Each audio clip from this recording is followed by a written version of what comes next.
این سوره را میگویند آل عمران، چون بخشی از واقعه و داستان آل عمران در این سوره هست. تسمیت الکل به اسم الجزء، کل سوره مسما شده به جزئی از سوره، مباحثی که جزئی سوره هست. خب ربط سوره را ابتدا خدمت شما عرض میکنیم. مناسبت سوره را چه ربطی داره؟ چندین ربط نوشتن. یک ربط اسمی که ما خواندیم، ایاک نعبد و ایاک نستعین ولا نعبد البقرة كما فعل اليهود ولا آل عمران ولا نعبد ولا نستعين آل عمران كما فعل النصارى. آل عمران را، خانواده مریم را هم ما عبادت نمی کنیم. خب حال در این سوره هم ربط دیگر، ربط دوم اینه که آخر شما خواندید در آخر سوره بقره فانصرنا علی القوم الکافرین، ما را بر کافرین یاری ده. حال در این سوره، در سوره آل عمران، اون کافرین را الله تعالی ذکر می کند که اونها مشرکانی هستند که با خدا شریک میگیرند، مثل مسیحیان که انبیا و مقربان خدا را شریک و فرزند و مساوی خدای تعالی میدانند و اونها را در مصائب خودشون میخوانند. پس اینجا معرفی اون کافرین است. ربط سوم این است که در سوره بقره مضامین زیادی بود، اما بیشتر 6 موضوع بود: توحید، رسالت، جهاد، انفاق، امور انتظامیه، امور مصلحه. این 6 بحث بود. الان در این سوره از همین مباحث 4 تا بحث به صورت عمده ذکر میشه. توحید، اول توحید و دوم رسالت. شبهاتی و اشکالاتی که درباره توحید و رسالت است خدا در این سوره جواب میده. اشکالات و سوالاتی که درباره توحید و رسالت است در این سوره الله تعالی چی جواب میده. و همچنین موضوع جهاد و انفاق تو این سوره هست. پس این 4 بحث است: توحید، رسالت، جهاد، انفاق. خب خلاصه سوره گفتیم در این سوره شبهات جواب داده میشه. چند شبهه هستند از سوی مسیحیان و نصارای نجران که حدود 60 آیه از آیات این سوره در پاسخ و در جواب نصارای نجران نازل شد. اونها آمدن خدمت رسول الله صلی الله علیه وسلم برای بحث و مناظره و ایرادات خودشون را عنوان کردند. لذا یکی از اشکالاتشون این بود که میگفتن در کتاب خدا، در تورات، در انجیل کلماتی هست که از اون کلمات معلوم میشه که خدای تعالی شریک داره، فرزند، اولاد داره. مثلا کلمه روح الله، کلمه کلمت الله، ابن الله، اینها در انجیل برای عیسی استعمال شدند. معلوم میشه که عیسی رابطه خاصی با خدا داشته، مثل بقیه انسان ها نبوده. و معلوم میشه که عیسی نیابت داشته و ایشون تصرف و اختیارات داشته. ما پس ایشون را فریاد میکنیم در مشکلات ما و از ایشون استمداد میکنیم. این اشکال اولی که بر توحید داشتن. اشکال دومی که عیسی مردگان را زنده میکرد، کورها را بینا میکرد، مریضها را شفا میداد، از احوال خانه ما خبر داشت که چی خوردیم، چی در خانه گذاشتیم و از این معلوم میشه که عیسی علیه السلام متصرف، مختار، غیبدان بود، صفات خدایی داشت. اشکال سوم اینه که ما خودمون از گذشتگان ما عبارتهایی داریم، از نیاکان و از اسلاف ما عبارتهایی داریم که ثابت میشه که اونها هم عیسی را در عبادت فریاد میکردند، از او میخواستند. اونها اکابر ما بودند، ما هم از اونها تبعیت میکنیم. اشکال دیگه، اشکال چهارم، مریم که مادر عیسی بود، بدون موسم، بدون فصل، بدون زمان میدیدیم میوه هست، میوهی که میوه فصل نیست. این دلیل که مریم هم قدرت خدایی داشتن، مدبر و متصرف و مختار بودن، هر وقتی میخواستن هر چیزی برای خودشون تهیه میکردن. و اشکال پنجم که زکریا انسان پیری بود، عقیم و نازا بودند و سنی ازش گذشته بود، اما بعد از این سن صاحب فرزند شد. پس این دلیله که این پیامبر هم قدرت داشت، هر چی که میخواست انجام میداد. این اشکالات درباره توحید بودن. همچنین اشکالاتی درباره رسالت رسول الله هم بودن. مثلا میگفتن انبیاء گذشته گوشت شتر نمیخوردند، حرام بود، چرا شما میخورید؟ شما پیغمبر نیستی. یا اینکه میگفتن که از قدیم الایام قبله تمام انبیاء بیت المقدس بوده، شما چرا تفاوت داری؟ یا اینکه اگر شما واقعا پیغمبر خدا هستی، چرا در جنگ احد شکست خوردید؟ از این قبیل اعتراضات بر رسالت بود. پس هم اشکالات و اعتراضاتی درباره توحید و هم اشکالات و اعتراضاتی درباره رسالت در این سوره مبارکه پاسخ داده شدند. بسم الله الرحمن الرحیم. الف لام میم. الله لا اله الا هو الحي القيوم. از آیات متشابهات است، الله اعلم بمراده. اما آغاز شده سوره با ادعای توحید. مدعا این هست، الله لا اله الا هو. الله آن ذاتی هست که هیچ معبودی بجز او نیست، بغیر از او معبود وجود نداره. الحی دلیل اول، القیوم دلیل دوم. دیروز در آیت الکرسی هم خواندیم دلائل الله لا اله الا هو چی هست؟ الحی القیوم. او زنده هست، اما زندگی او زندگی هست که ذاتی هست، مثل زندگی ما وهبی و ارضی نیست. و زندگیش هو الحی الذی لا یموت، چنان زندگی هست که اصلا طعم مرگ را نمی چشد. قیوم هست، قیوم السماوات والارض، تمام آسمان ها و زمین را او قائم کرده، به امر او قائم هستند، به دستور او قائم هستند. نزل علیک الکتاب بالحق، کم کم نازل کرده، تنزیل است، نه نزل از تنزیل است. نجما نجما فی 23 سنه، در ظرف 23 سال کم کم نازل کرد بر تو کتاب را، بالحق، بحق، در حالی که این کتاب مصدقا لما بین یدیه، تصدیق کننده اون کتاب هایی هست که قبل از این هست. و نه تنها این کتاب را نازل کرد، و انزل التوراة والانجیل، الله تورات و انجیل را هم نازل کرد من قبل از این قرآن، در حالی که هدی للناس، اونها هدایت بودن برای مردم. و انزل الفرقان، و علاوه از تورات انجیل فرقان نازل کرد. فرقان یعنی چه؟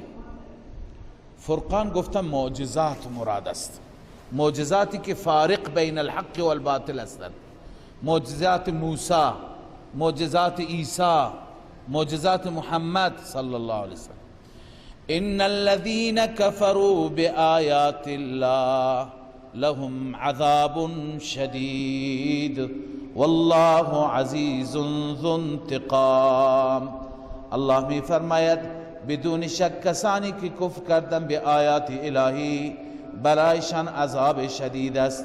والله عزیز، الله تعالی غالب است امکانا، ذو انتقام وقوعا، هم میتوند از مخالفین و از دشمنان خودش اونها را به کیفر اعمال برساند، ذو انتقام وقوعا و عملا انتقام میگیرد.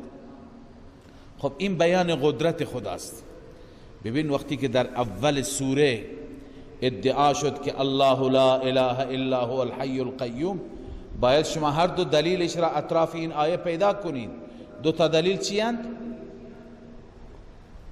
یکی قدرت و تصرف و مختار کل، دوم علم غیب. پس این اولی بود، نزل علیک الکتاب و انزل الفرقان.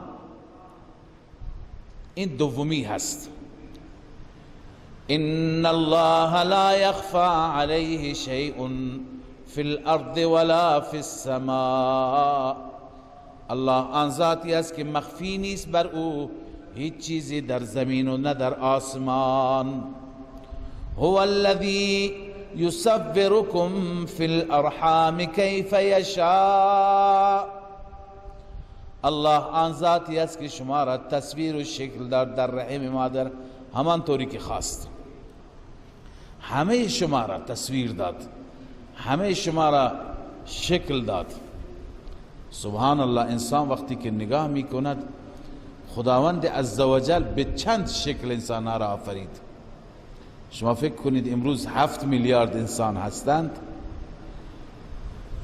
از این 7 میلیارد 2 تا را حتی نمی بینی که مثل هم باشند، هیچ فرقی داشته نباشند. حتی 2 تا که در یک شکم متولد میشن، 2 قلو هستند، هم با هم فرق دارند، با هم تفاوت‌هایی دارند. این همه صورت، این همه شکل به انسانها الله داد. هو الذی یصورکم فی الارحام کیف یشاء، به هر صورتی که خواست. لا اله الا هو العزیز الحکیم. این نتیجه دلیل عقلی هست. الله می فرماید هیچ معبود بجز او نیست، العزیز غالب است، الحکیم کارهایش با حکمت است، مملو است حکمت است. هو الذي انزل عليك الكتاب منه آيات محكمات هن أم الكتاب وأخر متشابهات فأما الذين في قلوبهم زيغ فيتبعون ما تشابه منه ابتغاء الفتنة وابتغاء تأويله وما يعلم تأويله إلا الله والراسخون في العلم يقولون آمنا به كل من عند ربنا وما يذكر إلا أولو الألباب. صدق الله العظيم. اللهم صل على سيدنا وحبيبنا ومولانا محمد وعلى آله وصحبه أجمعين.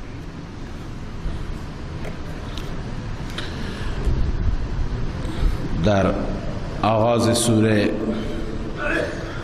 عرض کردم که بعضی از شبهات و بعضی از اشکالاتی که بر توحید می گرفتند و درباره توحید مطرح می کردند در این سوره عنوان میشن، بیان میشن. هو الذي انزل عليك الكتاب، این دفع اولین شبهه هست.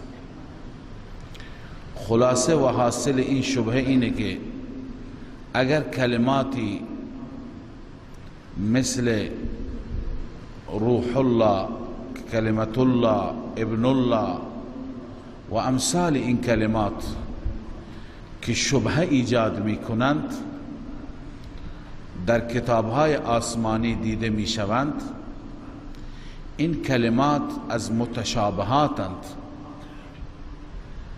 این کلمات را الله عزوجل مرادشون را، معنیشون را بهتر می‌داند. برای امتحان و ابتلا هستند. قبلا خدمت شما عرض کردم در ابتدای سوره بقره که همانطوری که خیلی از افعال و اعمال و عبادت ها هستند که ما علت و فلسفه شون را میدونیم و خیلی از اعمال هستند که ما انجام میدیم و فلسفه اونها را نمیدونیم، هکذا بسیاری از کلمات هستند، الفاظ هستند که معنایشون معلوم است و خیلی ها هستند که معنایشون معلوم نیست. اینا امتحان الهی هستند، باید ایمان آورد و مراد اونها را تفویض کرد به رب العالمین. من جمله آیات متشابهات، نباید از اونها سوء فهم و سوء تفاهم کرد یا اینکه معنای غلط و نابجا گرفت. درباره آیات متشابهات خدمت شما عرض کنم که آیات متشابهات بر دو قسمند. بعضی از آیات متشابهات اونها هستند که معنایشون معلوم هست اما مرادشون را الله بهتر میداند. معنا را، معنای عربی را، معنای لفظی را علما میدانند، مثل ید الله یا الرحمن علی العرش استوى، دست خدا. خود ید الله به معنی دست خدا، اما مطلب چیه؟ یا استوا بر عرش، نشستن بر عرش. استوا به معنی نشسته، این معنا هست اما مراد الله بهتر میداند. بس بعضی ها هستن معلوم المعنا ولی مجهول المراد، مرادشون معلوم نیست. دوم، بعضی از الفاظ هستن که مجهول المعنا و مجهول المراد، نه معنایشون واضح هست و نه مرادشون، هر دو مجهوله. اینها مثل الف لام میم، حامیم، طاسیم میم، اینها هم گرچه بزرگان قیل و قال زیاد دارند، بعضی ها توجیه میکنند، بعضی ها تفویض میکنند، ما باید به اینها که از جانب الله هستند ایمان داشته باشیم اما مرادشون را تفویض بکنیم. عقیده سلف ما همینه، عقیده بزرگان ما همینه که اینها را دنبال نکنیم، جستجو نکنیم، پیگیری نکنیم، به خدا واگذار بکنیم، تفویض بکنیم و بگیم که خدا بهتر میداند. بس این آیه هم به همین نکته اشاره دارد، توجه داشته باشید. هو الذی انزل علیک الکتاب، الله آن ذاتی است که بر تو آیات کتاب را نازل فرمود، قرآن را نازل فرمود.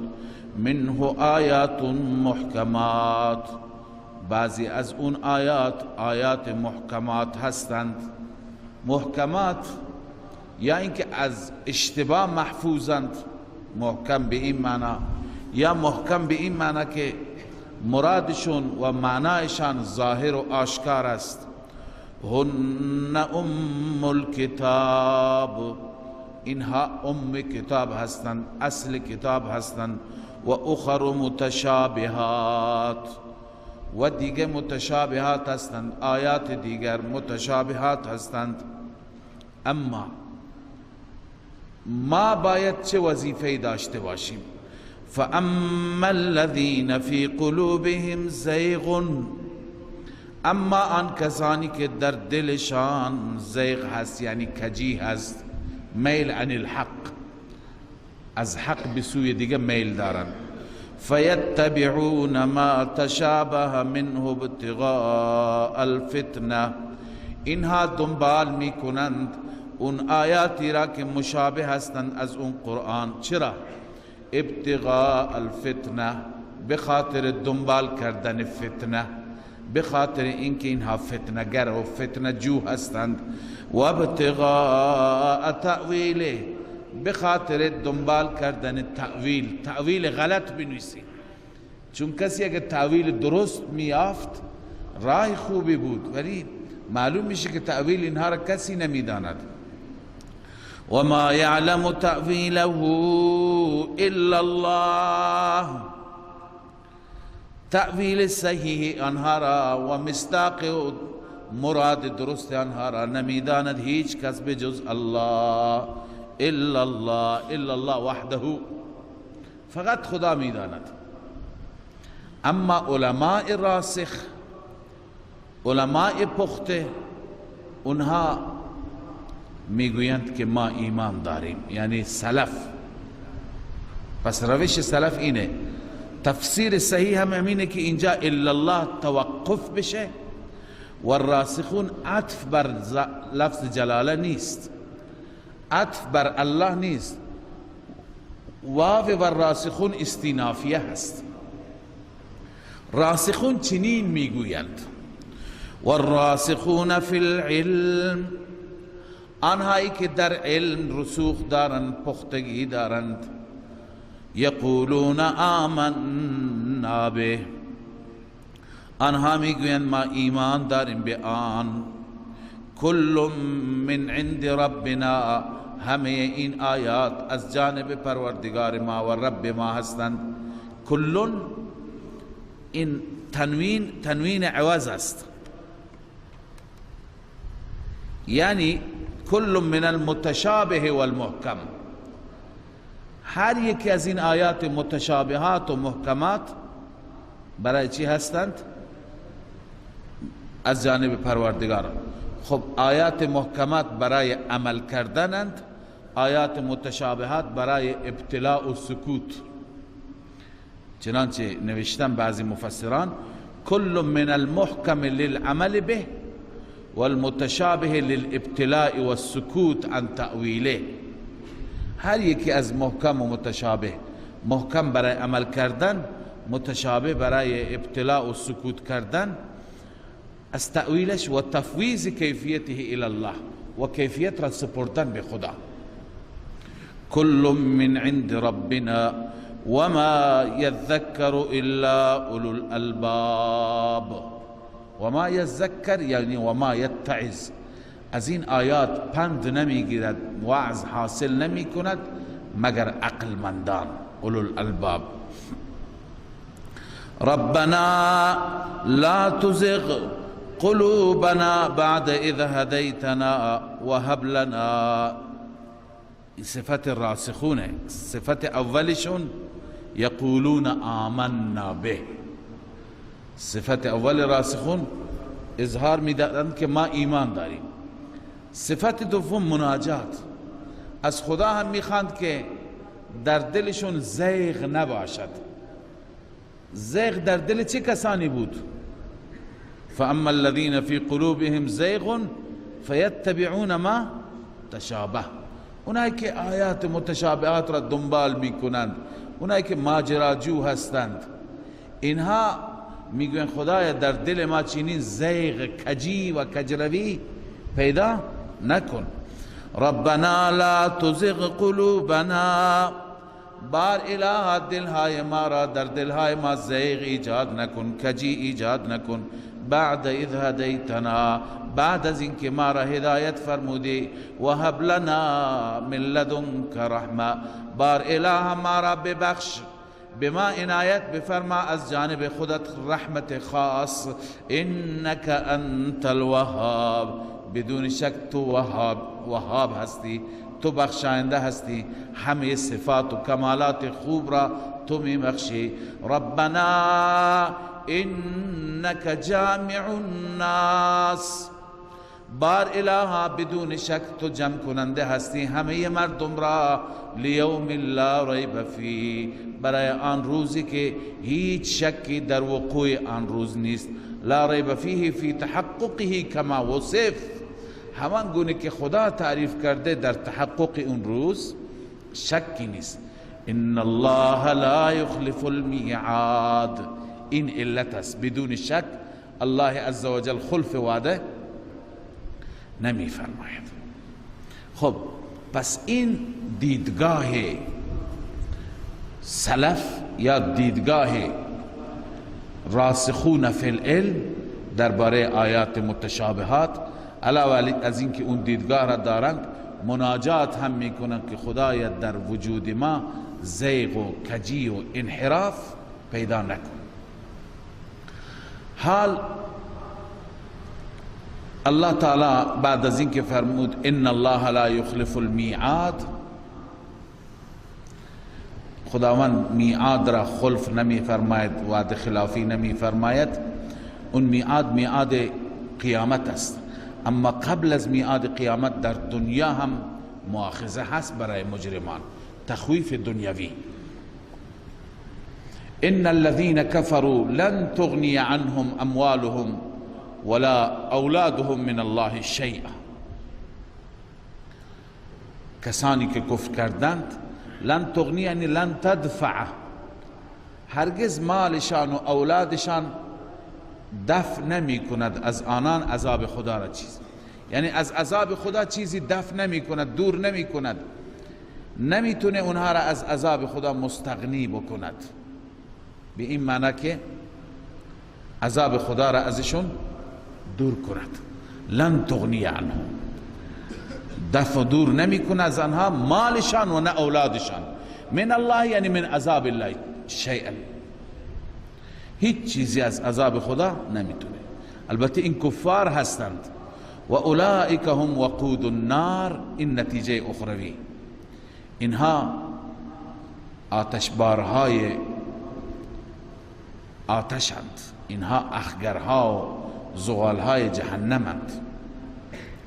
کدأب آل فرعون، نمونه‌ای از کسانی که کفر کردند، مال داشتند، اموال و اولاد و حکومت داشتند.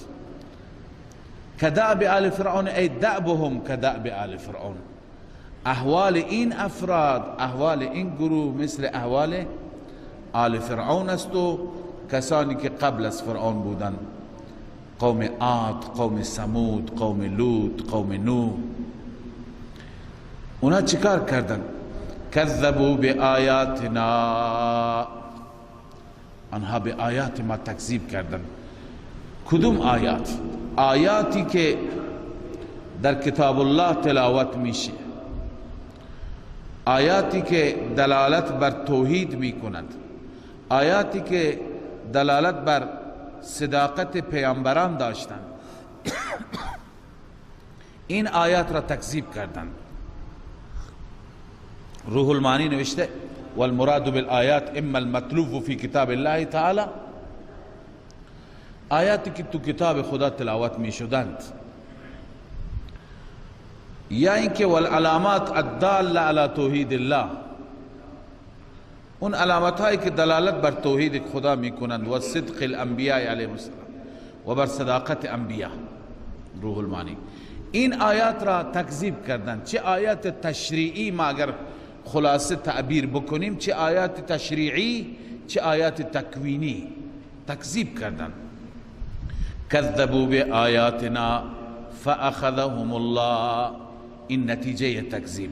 فأخذهم الله بذنوبهم، الله آنها را مؤاخذه کرد به سبب گناهانشان.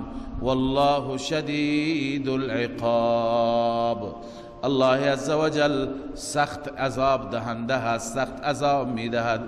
قل للذین کفروا، حال تخویف دنیوی و خطاب به کفار موجود، کفار مخاطب، به آنان بگو که شما مغرور نباشید بر مال و متاع، بر جمیعت و سرمایه.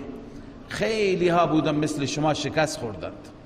قل للذین کفروا، به کفار اعلام بفرما، منظور از کفار یهود، نصارا، مشرکین، همه را شامل میشه. ستغلبون، ان قریب شما مغلوب میشوید، شکست میخورید. و تحشرون الی جهنم، و در آخرت حشر میشید و جمع میشید به سوی جهنم. و بئس المهاد، شدت نار. مهاد به معنی رختخواب هست، اصل جایی که انسان استراحت می کند.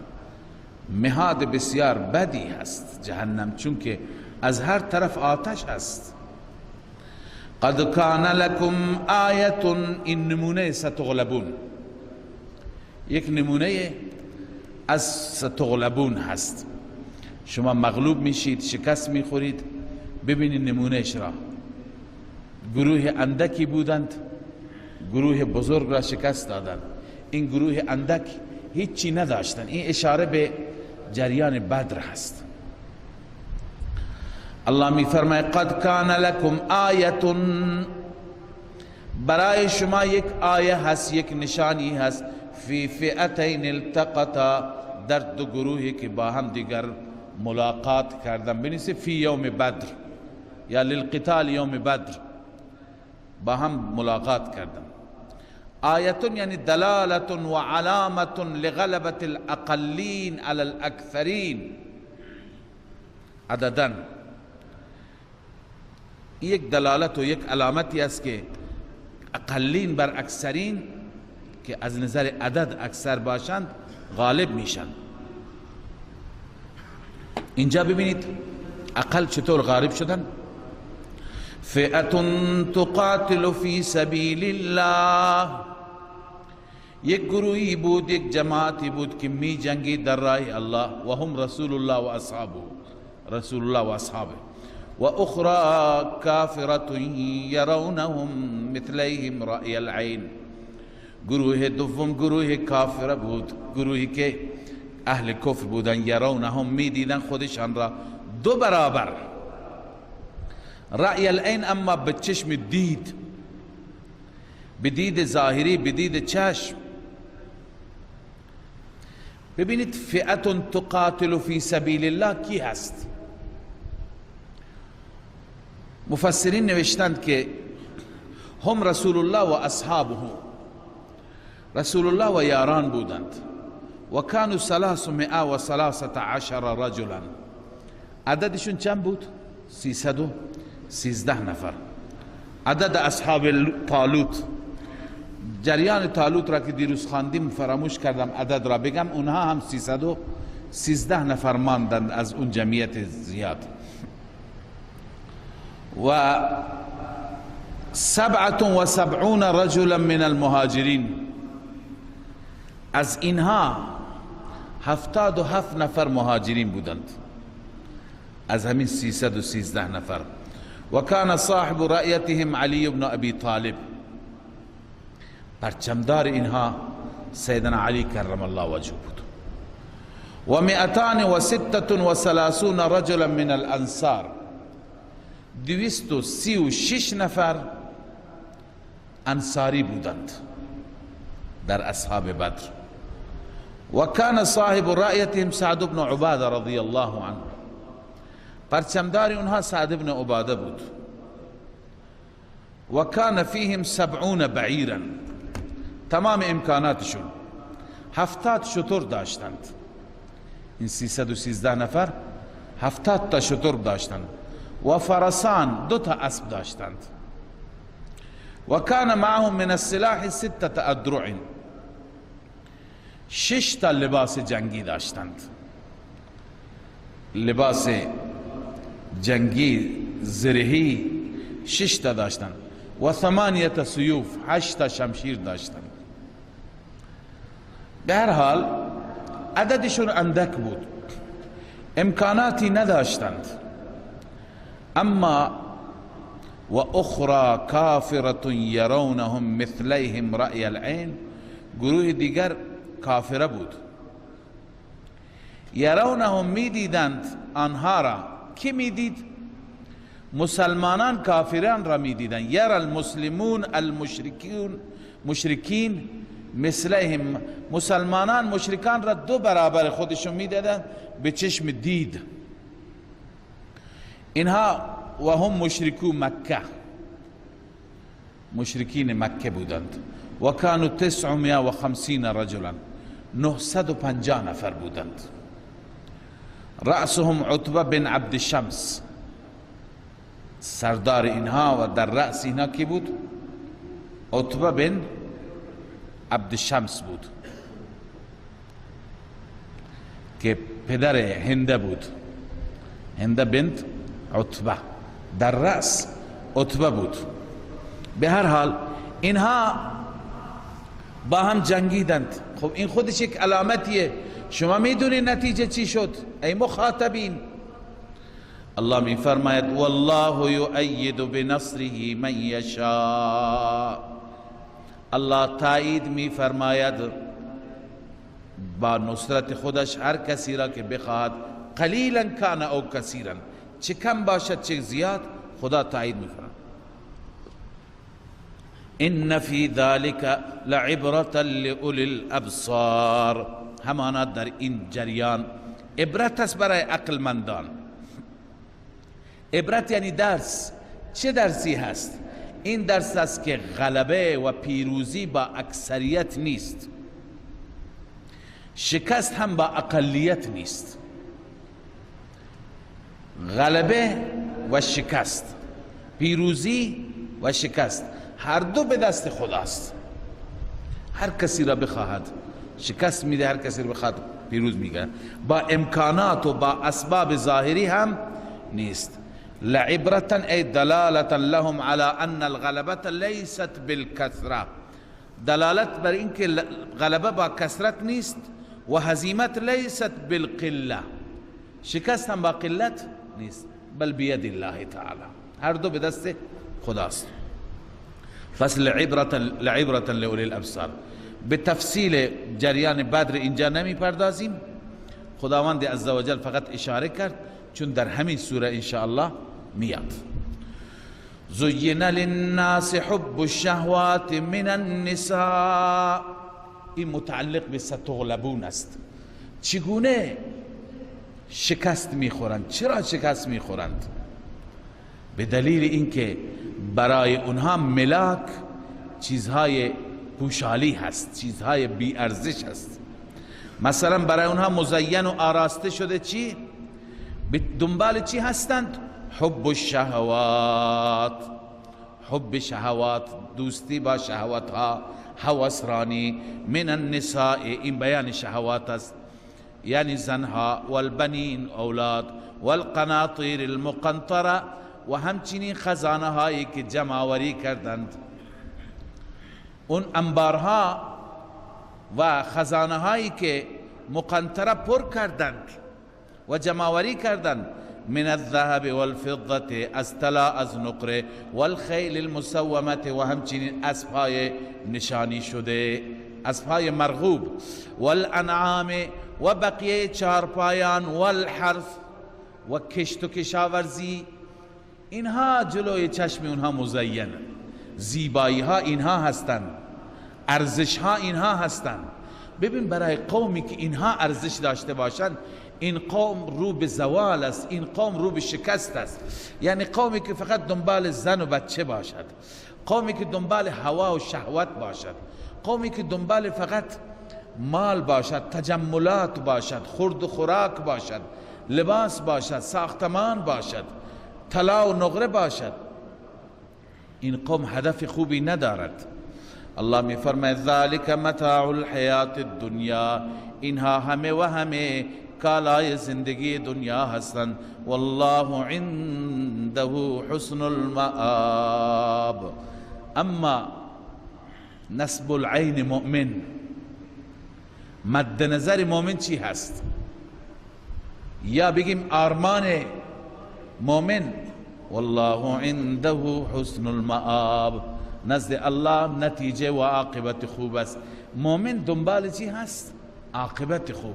اینجا اگر خوب نشد نشد، اینجا اگر پول گیر نیامد، تجملات و زیبایی ها فراهم نشد، دنبال عاقبت است.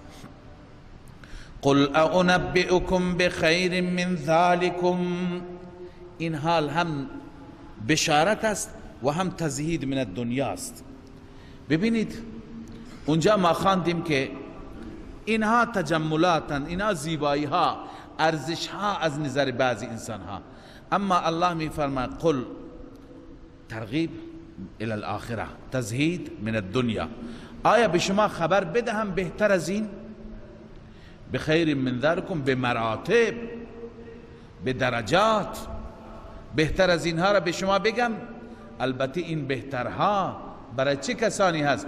برای هر کسی نیست. للذین اتقوا، خبر مقدم، این بهترها برای اهل تقواست، برای کسانی که اجتناب میکنند از شرک و کفر و معاصی. برای این متقین چی هست؟ للذین اتقوا عند ربهم، برای آنهایی که میترسند نزد پروردگار، برای اونها هست جنات تجری. اول جنت جسمانی، باغاتی که جاری است از زیر درختها و از زیر قصورش نهرها جاری است، خالدین فیها، همیشه در اون باغات هستند. و ازواج مطهره، و همسرانی که پاک هستند. قبلا خواندیم پاکی از هر جهت، هم از نظر سیرت و اخلاق، هم از نظر صورت و ظاهر. و رضوان من الله، این جنت روحانی، این ارزشش بیشتر است، بالاتر از همه. رضوان من الله، رضا از طرف الله. بنده که خدا بهش میگه بنده من از تو راضیم، چه افتخار بزرگی. والله بصیر بالعباد، الله می فرماید الله نسبت به بندگانش بیناست. این ترغیب به اخلاص است، یعنی بدان بنده همه چیزت را میدانم. بالعباد، الله به بندگان بینا هست. کدوم بندگان؟ ببینید بعضی گفتند که این صفات للذین اتقوا هست، و بعضی گفتند بالعباد، چون الف لام عباد، عباد خاص هستند، بندگان که خدا بهشون این بهشت را و این نعمتها را عنایت می فرماید، اهل ایمان، اهل تقوا. علی ای حال این صفات اونهاست. الذین یقولون، بندگانی که میگویند رب اننا آمنا، بار اله ما ایمان آوردیم. این است توسل، ثبوت توسل در قرآن. وسیله بگیر اما با ایمانت وسیله بگیر. بار اله ما ایمان آوردیم، ما ایمان را وسیله قرار می دهیم. فاغفر لنا ذنوبنا، بار اله ببخش برای ما گناهان ما را. و قنا عذاب النار، و ما را از عذاب جهنم نجات بده، از عذاب آتش. الصابرین، بعضم صفات دیگرش.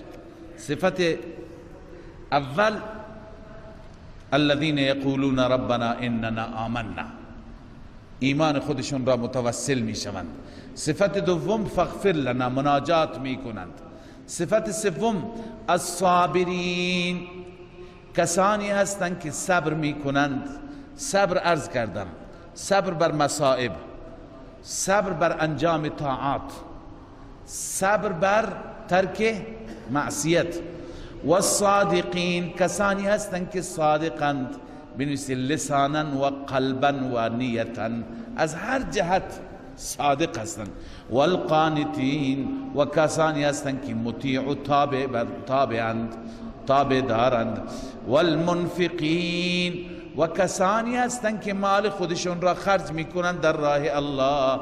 والمستغفرین بالاسحار، و کسانی هستند که در وقت سحر استغفار میخوانند. ببین در وقت سحر همه عبادت ها، بالخصوص نماز، تلاوت زیباست، اما بالخصوص استغفار. چون که اون وقتی هست که الله میفرماید آیا کسی هست از من مغفرت بطلبد؟ هل من مستغفر اغفر له؟ لذا بهترین چیز بعد از نماز شب چیه؟ استغفار است. پس اینها هستند کسانی که خدای تعالی عاقبت و انجام خوب بهشون میده، در دنیا به دنبال تجملات نیستند. شهد الله انه لا اله الا هو، این دلیل نقلی هست از کتب سابقه. بحث توحید بود، اول سوره توحید بود، بعدا دلائل شروع شد. حال الله تعالی دلیل نقلی ذکر می فرماید، هم از ملائکه، هم از انبیاء و علماء ربانی سابق و هم از کتب سابق. کتب سابق شهد الله دلیل نقلی از کتب سابق. الله گواهی میده. کجا گواهی داده؟ در تمام کتابهای آسمانی الله بیان کرده، این خودش گواهی است. شهد الله، الله گواهی میده انه لا اله الا هو، این که شأن این است هیچ معبودی لایق پرستش نیست الا هو بجز الله، والملائکة و همچنین ملائکه گواهی میدهند، و اولو العلم اهل علم گواهی میدهند، و آن اهل علمی که قائما بالقسط، به قسط قیام کردند، یعنی منصفند. بسیاری از اهل علم دین فروش، کتمان میکنند، اما منصفی نشان، منظور علماء ربانی. خب ثمره این دلائل چیه؟ نتیجه چی شد؟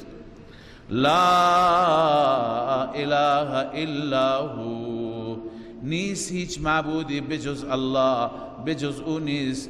هو العزیز الحکیم، اون عزیز و حکیم است، هم غالبه، هر کاری که بخواهد قدرتش را دارد، اما کارهایش همراه با حکمت است.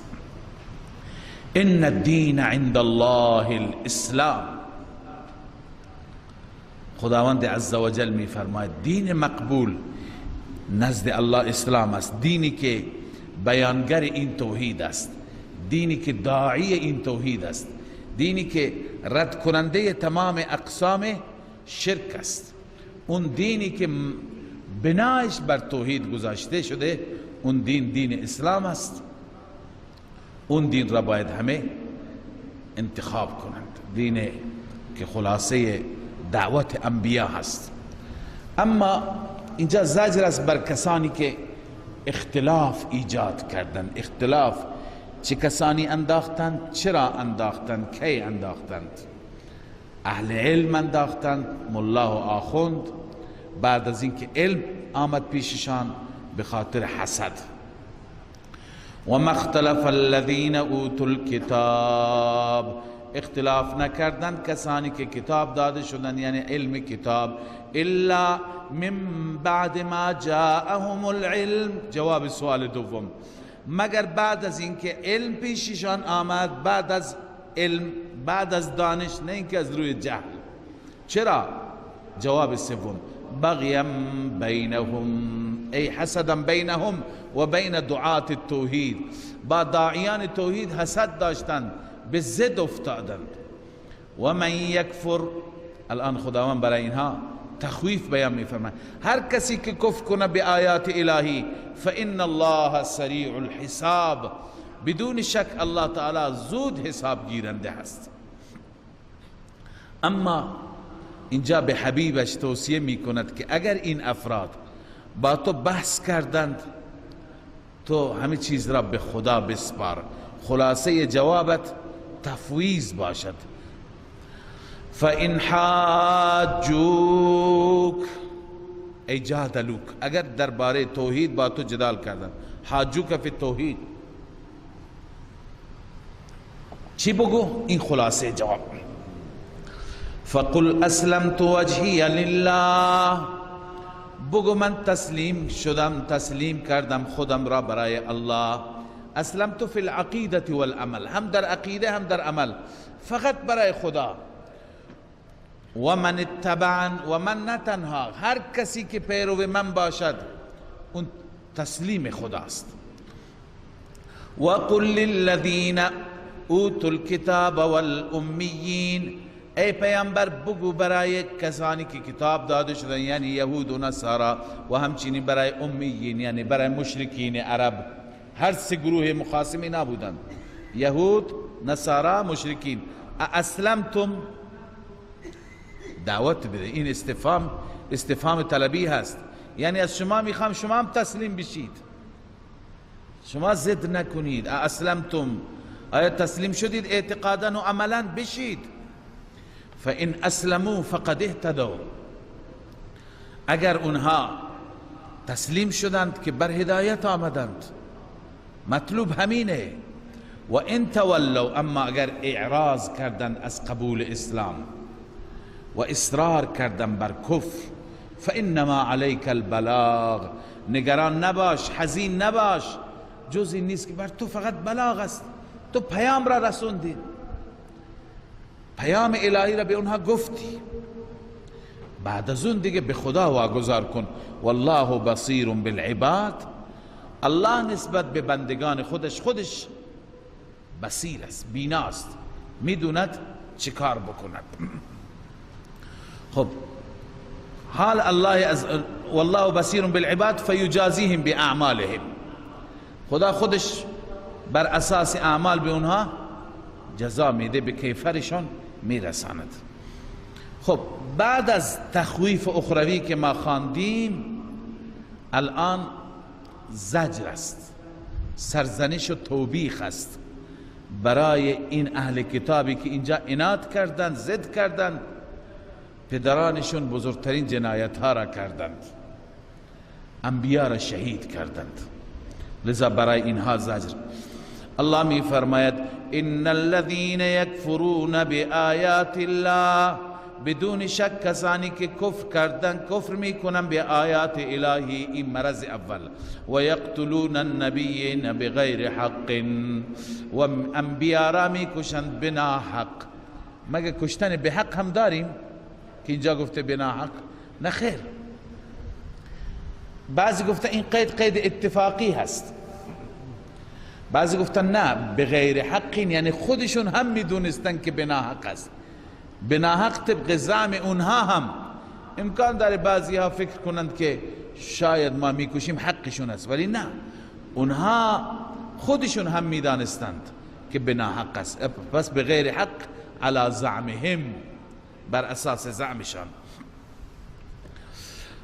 و یقتلون الذین یأمرون بالقسط من الناس، مرض سوم، مرض اول کفر، مرض دوم قتل، مرض سوم قتل بقیه انسان ها. و یقتلون الذین، و میکشند کسانی را که امر میکنند بالقسط، به توحید، قسط همون توحید است، انصاف، میکشند آنها را من الناس، از بقیه مردم، کسانی که دارای این خصال و این صفات هستند. فبشرهم بعذاب علیم، مژده بده اونها را به عذاب دردناک. اولئک الذین حبطت، این افراد کسانی هستند که برباد و تباه شد اعمالشان، فی الدنیا والآخرة، در دنیا و آخرت. حبطت اعمالهم، منظور از اعمال چیه؟ حبطت اعمالهم الصالحه كصدقات وصلة رحم، جلالین. مثلا اگر عملی کرده، صله رحمی کرده، صدقه داده، همه اینها نابود، تباه، چون که کفر داره، ایمان نداره. ایمان است که عمل را مقبول می کند. بله، حبطت اعمالهم فی الدنیا والآخرة، نه در دنیا به دردشون میخوره یا نه در آخرت.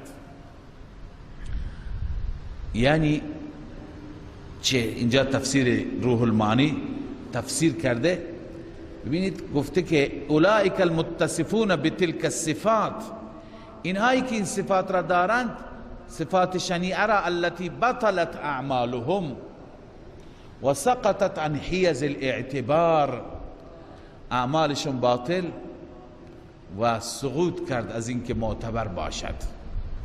خلت عن الثمرة فی الدنیا،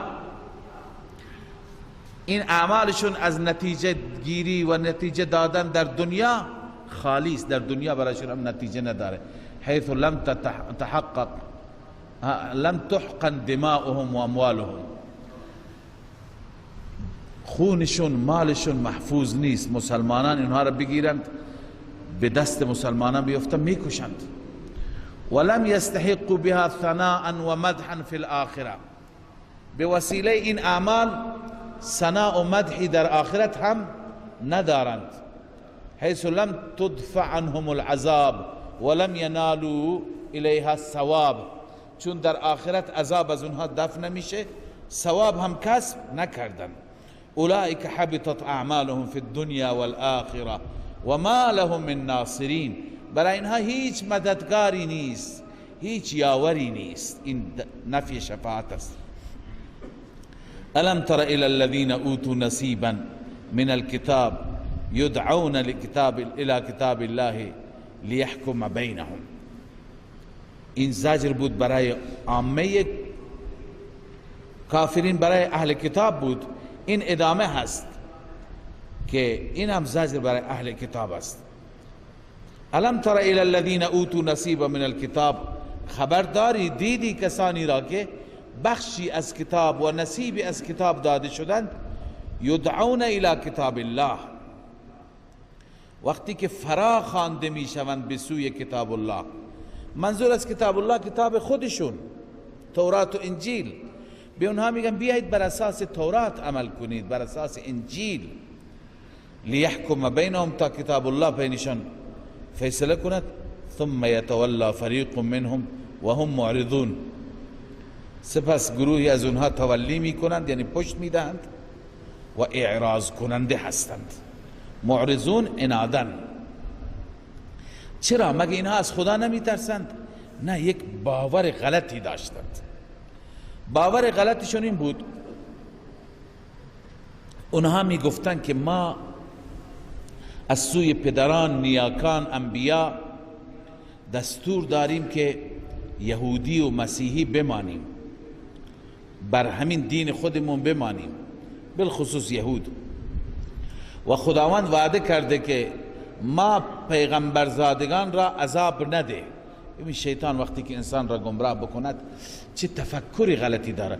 بعضی تفکرات و باورهای غلط در جامعه ما هم هست که اینها باید برداشته بشه. چطور برداشته بشه؟ با قرآن و سنت تطبیق بدیم. آیا مطابقت دارد یا نه؟ باورهایی که از دیر وقت در میان مردم جا افتاده، حتی خواص هم میگند. لذا اونها این باورها را داشتند که ما چون از فرزندان اون پاکان هستیم، ما اصلا آتش را نمی بینیم. البته همو ایام معینی که 40 روز پدران ما گوساله پرستی کردن، همون اندازه اگر ما بد باشیم شاید ما را ببرن بسوزانن، ولی بعد از اون ما چون که منتسب به اونها هستیم ما را عذاب نمیدند. الله این باور غلطشون را رد می کند. ذالک بانهم قالوا لن تمسنا النار، این به سبب این است که آنها گفتند هرگز به ما آتش نمی رسد الا ایام معدودات، مگر ایام معینی. این ایام معین چند روز است؟ بعضی گفتن 40 یوما مدت عبادت آبائهم العجل، 40 روز به اندازه عبادت پدران گوساله را، او 7 ایام، و بعضی گفتن 7 روز. چه چیزی اینها را اینقدر گمراه کرد و فریب داد؟ و غرهم فی دینهم ما كانوا یفترون، در دین آنها را فریب داد. افتراهای اونا، اینا از خود دروغ درست کردن، افترا درست کردن، اون سبب فریبشون بود.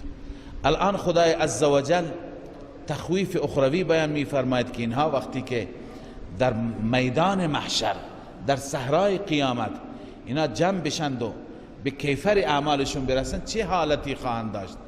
فکیف اذا جمعناهم لیوم لا ریب فیه، چگونه خواهد بود احوال آنها وقتی که آنها را ما جمع می کنیم برای روزی که هیچ شکی در اون روز نیست.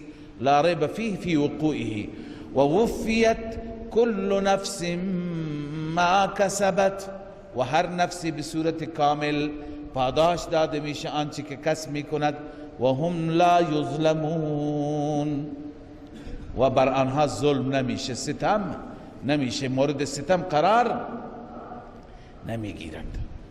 قل اللهم مالک الملک تؤتی الملک من تشاء و تنزع الملک. ببینید ما از اول سوره تا اینجا همیشه دلائل توحید خواندیم، هم نقلی از انبیاء گذشته، هم از کتب سابق، هم از ملائکه، هم از اولوالعلم ربانی و هم دلائل دیگر. الان این ثمره دلائل توحید است، نتیجه ادله توحید است. قل اللهم مالک الملک. اولا مالک الملک،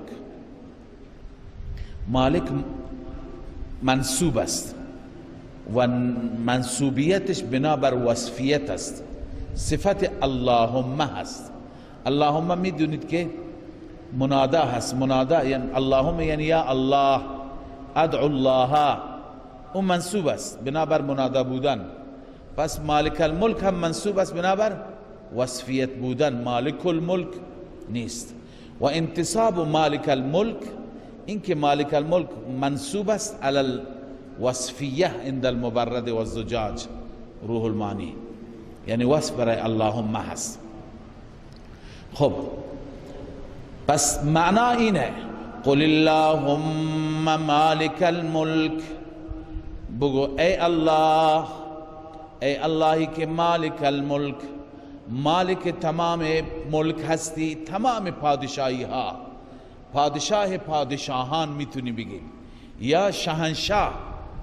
شاهنشاه به انسان ها گفتن درست نیست، چون که شاهنشاه معنیش هست مالک الملک. ملک گفتن، شاه گفتن اشکالی ندارد، اما مالک الملک گفتن این صفت اختصاصی رب العالمین است.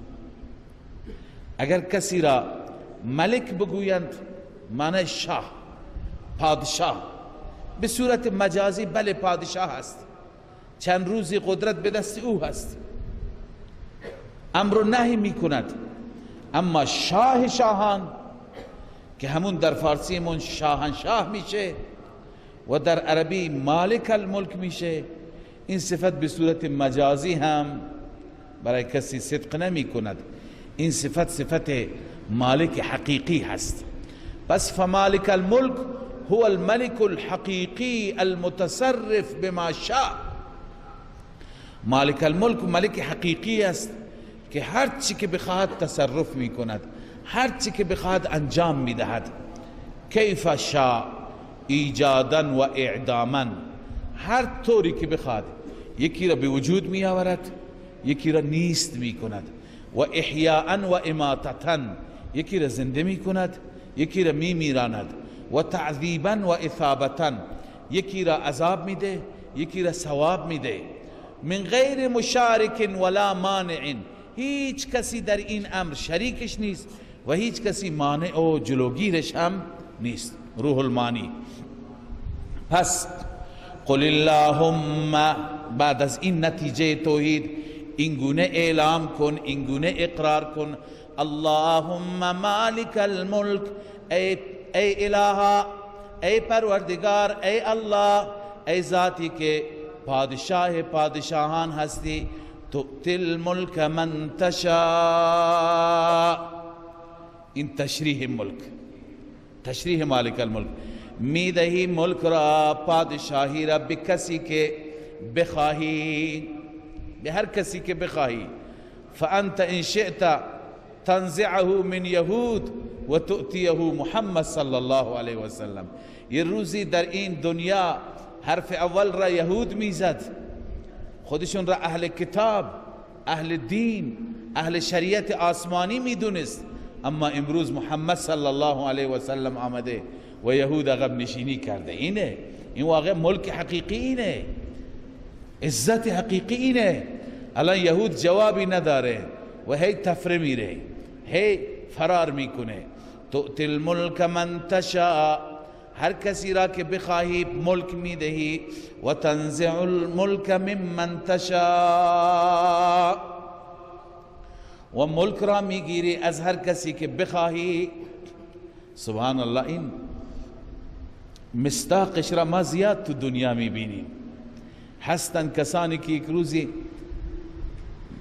در معرض توجه همه هستند، حرف اول را او میزنه، همه کار او هست، اما یه روزی دیگه میاد میخواد که رئیس جمهور بشه، میگن تو صلاحیت نداری، صلاحیتش را رد میکنند.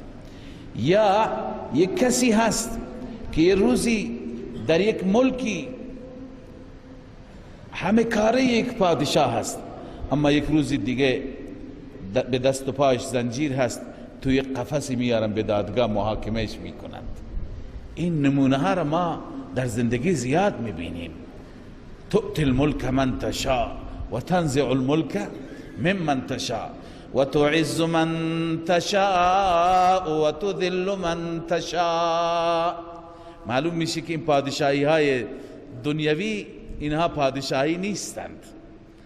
عزت میدهی کسی را که بخواهی و تذل من تشاء، و ذلت میدهی، ذلیل میکنی هر کسی را که بخواهی. بیدک الخیر، تمام خیر، تمام قدرت به دست تو هست. بیدک الخیر خبر مقدم است، الخیر مبتدا مؤخر است. خبر وقتی که مقدم باشه معنای حصر میده. فقط و فقط به دست تو هست خیر، به دست کسی دیگه نیست. بله، چنانچه اینجا ابو سعود گفته دو چیز است، یکی تعریف الخبر للتعمیم، خبر که معرفه هست برای تعمیم است، یعنی همه خیر. و بعد تقدیم الخبر للتخصیص، ببخشید تعریف الخبر نیست، تعریف الخیر است. بیدک الخیر تمام خیر را شامل میشه، چون الف لام استغراقی هست، همه خیرات. و بعد تقدیم الخبر للتخصیص، فقط و فقط به دست تو هست. ای بقدرتک الخیر کله لا بقدرت احد من غیرک، در قدرت تو هست، در قدرت کسی دیگه نیست. تتصرف فیه قبضا و بسطا حسب ما تقتضیه مشیتک، میگیری به کسی میدهی، یک جای تنگ میکنی، یک جای فراخ میکنی، هر طور که مشیت تو تقاضا بکند تو انجام میدهی. بیدک الخیر معنیش اینه. خب این همه تصرفات علت اینه، انک علی کل شیء قدیر، بدون شک بر اله تو بر هر چیز قادر هستی. تولج اللیل فی النهار و تولج النهار فی اللیل، داخل میکنی شب را در روز و روز را در شب. قبلا تفسیرش را عرض کردم، بازم تکرار میکنم، دو تفسیر داره. یکی شب را در روز و روز را در شب، به این معنا که از اجزاء شب میدهی به روز، از اجزاء روز میدهی به شب. این در فصول مختلف میشه. مثلا شب 12 ساعت است در زمستان، الان تو تابستان میای میبینی 9 ساعته، 8 ساعته، 4 ساعت دیگه کجا شد؟ به روز داده شد، روز شد طولانی. یا اینکه از اجزاء روز داده میشه در زمستان، اون در تابستان بود. از اجزاء روز داده میشه، روز خیلی کوتاه میشه، 12 ساعتش میشه 9 ساعت، 3 ساعت دیگه داده شد به شب، شب خیلی طولانی شد. یکی اینه. یک معنی دیگرش اینه که نه، داخل کردن به معنی اجزا نیست، داخل کردن خود شب. مثلا الان روزه، همه دنیا روشنه، میبینی ناگهان شب وارد شد. شب که وارد شد همه جا را تاریک کرد. باز شبه، همه جا روشنه، ناگهان میبینی که روز داخل شد. روز داخل میشه همه جا روشن میشه. به این معنا هست تولج اللیل فی النهار، داخل میگردانی شب را در روز، و تولج النهار فی اللیل، و داخل میکنی نهار را در شب، و تخرج الحی من المیت، و بیرون میکنی زنده را از مرده. زنده را از مرده یعنی از مرده کافر، از کافر زنده، از آذر کافر ابراهیم موحد. و تخرج المیت من الحی، و میت را از حی، از نوح مؤمن و موحد کنعان کافر و مرده. به این معنی هم میتونه باشه. به معنای دیگر از انسان، از نطفه مرده انسان زنده، از انسان زنده نطفه مرده، یا از مرغ زنده تخمرغ مرده، از تخمرغ مرده مرغ زنده. همه اینها میتونه مصادیق باشه، همه را مفسرین ذکر کردن. و ترزق من تشاء بغیر حساب، به هر کسی بخواهی بار اله رزق میده بدون حساب، هر مقداری که تو بخواهی. به هر حال چنین خدایی داریم، چنین معبودی داریم. بعضی ها در پایان این گفتند فقض حاجتی مقدر کردن، یعنی قل اللهم، تو اعلام کن ای بنده خدایا تو که چنان مالک الملکی، عزت به دست تو، ذلت به دست تو، شب طولانی میکنی، کوتاه میکنی، روز ها کذا، از مرده زنده، از زنده مرده، پس همه چیز که به دست تو از فقد حاجتی، حاجت من برآورده بکن.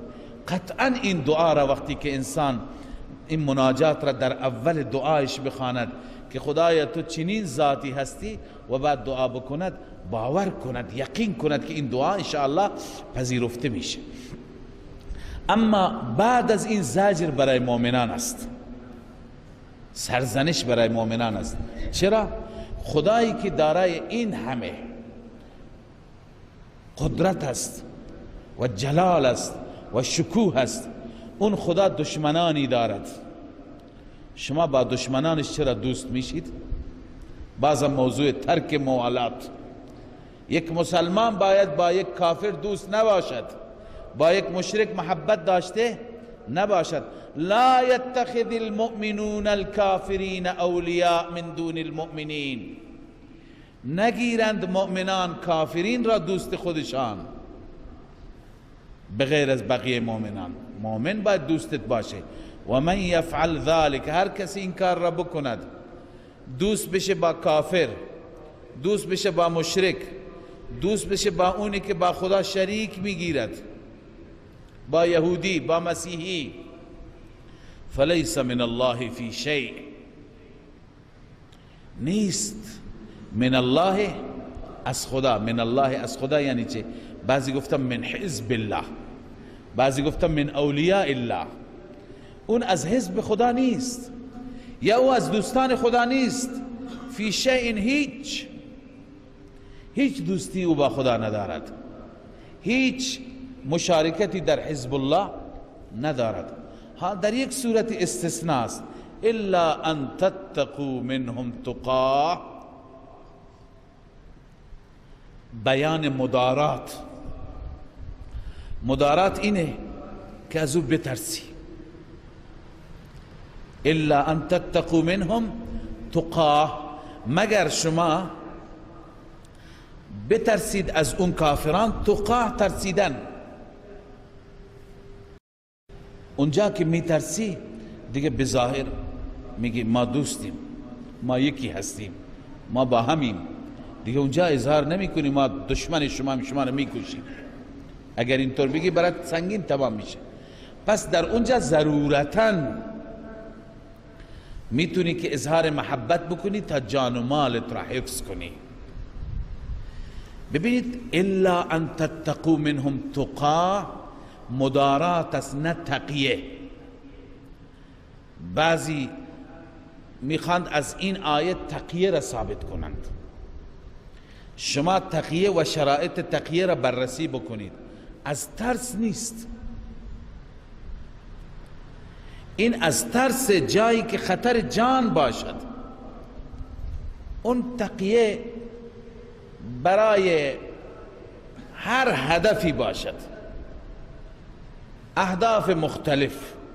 مثلا کسی را میخوای فریب بدی، کسی را میخوای که دعوت بدی، کسی را میخوای که به نوعی به سمتی ببری اونجا. و حتی در تقیه روایت های ایجاد کردن که چقدر اجر و پاداش است، چقدر ثواب است، در حالی که اینجا از سیاق آیه میفهمید که مدارات و تقاع یک موضوع اضطراری هست، خطر جان هست، خطر مرگ هست. اونجا وقتی که میترسی به ظاهر بگو ما با هم دوستیم ولی تو دل نه. مثل اون است که الله تعالی فرموده الا من اکره و قلبه مطمئن بالایمان، مجبور میشه که کفر را بر زبان بیاره اما در دلش بذر ایمان است.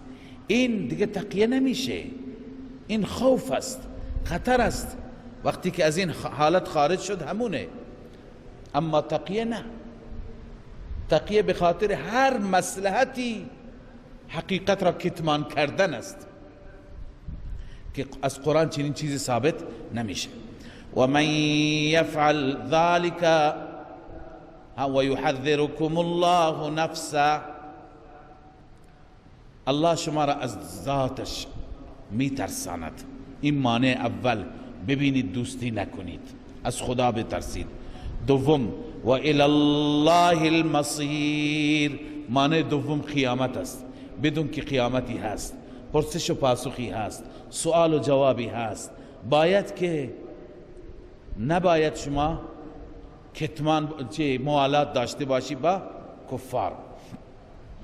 قل ان تخفوا ما فی صدورکم او تبدوه، اینجا هم تخویف است. خدا میگه که شما اگر به ظاهر دشمنی دوستی داشته باشید بدون که خدا از دلت خبر داره. بنده قبلا بارها عرض کردم که یه چیزی که باعث تأسف است اینه که بعضی از مسلمانان با غیر مسلمانان دوستی دارند، موالات دارند، اما این موالات ظاهری نیست، این موالات قلبیه. بدانند که خدا از قلب خبر داره. چطور موالات قلبیه؟ من علامتش را خدمت شما عرض می کنم. از کسی که خوشتون بیاد شما چیکار میکنید؟ از او تقلید میکنید، ادایش را در میارید، مدل او را برای خودتون الگو قرار میدید، لباس او را برای خودتون الگو قرار میدید، حرکات و سکنات او را برای خودتون الگو قرار میدید. مثلا ما دستور داریم که رسول الله صلی الله علیه و سلم را الگوی خودمون قرار بدیم. لقد کان لکم فی رسول الله اسوة حسنه.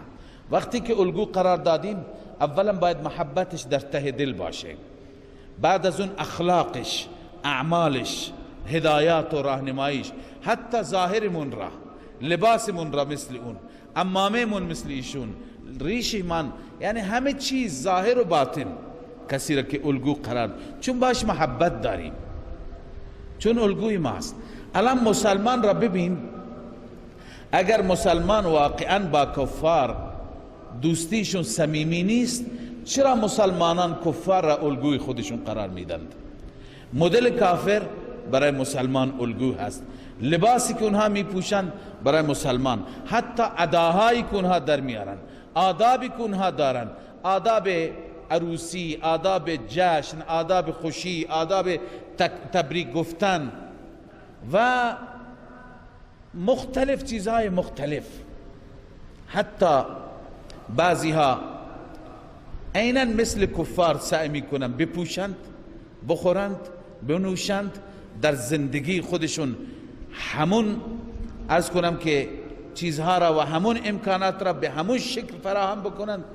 این در واقع محبت ظاهری نیست، این محبت باطنیه، محبت قلبیه. پس علامت محبت باطنی اینه که انسان تقلید بکند، مشابهت اختیار بکند. مشابهت که اختیار کرد شد از اونها. من تشبه بقوم فهو من، کسی که با قومی مشابهت داشت از اون قوم به حساب میاد. لذا الله می فرماید که قل ان تخفوا ما فی صدورکم، اعلام بفرما ای رسول الله اگر شما مخفی کنید آنچه که در دل شماست، چه موالات کفار چه عداوت با کفار، او تبدو یا ظاهر کنید، یعلمه الله، الله می داند آن را، الله میداند که آیا در دل شما عداوت است یا دوستی هست. نه تنها از دل شما میداند بلکه و یعلم ما فی السماوات و ما فی الارض، الله تمام آنچه که در آسمان هاست و زمین است همه را میداند. والله علی کل شیء قدیر، بر هر چیز قادر است. میتوند که با شما را در این دنیا هم مؤاخذه کند، در اون دنیا هم مؤاخذه کند. حال تخویف اخروی، انسان باید برای فردایش بترسه. انسان باید که دستورات رب را نادیده نگیرد.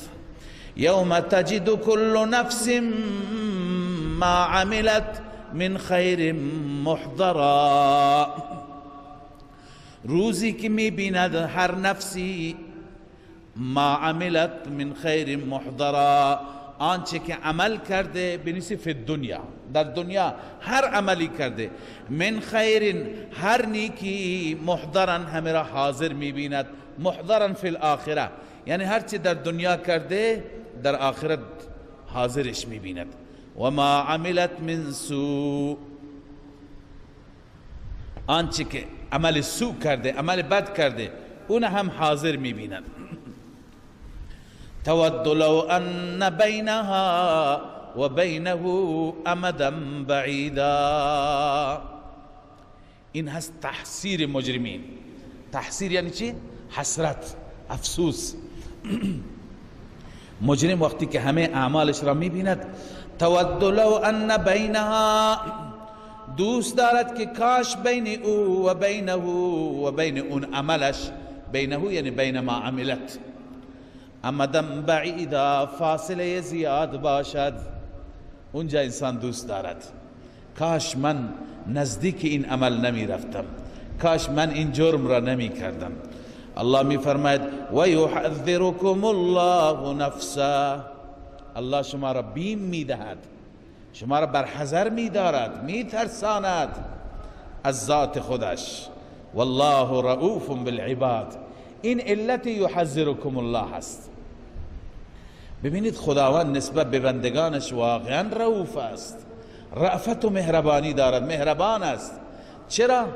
چون که مثل بلا تشبیه پلیس های ما نیست که کمین میکنند یک مجرم را دستگیر بکنند تا که جریمه بکنند. نه، الله تعالی قبلا بار بار میگه، بیم میده، صفاتش را میگه. این علامت چیه؟ مهربانی هست که بدون که جلوتر ایست داریم، جلوتر بازرسی داریم، جلوتر پرسش و پاسخ هست. لذا الان به شما میگه هر چی که در دلت هست خدا میدونه، هر چی که عمل کردی اونجا حاضر میشی. از اینکه اون روز حسرت بخوری که کاش بین من و بین این اشتباهات فاصله زیاد بود، به جای اون حسرت الان به فکرش باش، الان اصلاح کن، الان توبه کن، الان برگرد به سوی الله. این چیه؟ رأفت همینه، مهربانی همینه که ما را چگونه راهنمایی میکنه تا ما توبه بکنیم. قل ان کنتم تحبون الله فاتبعونی.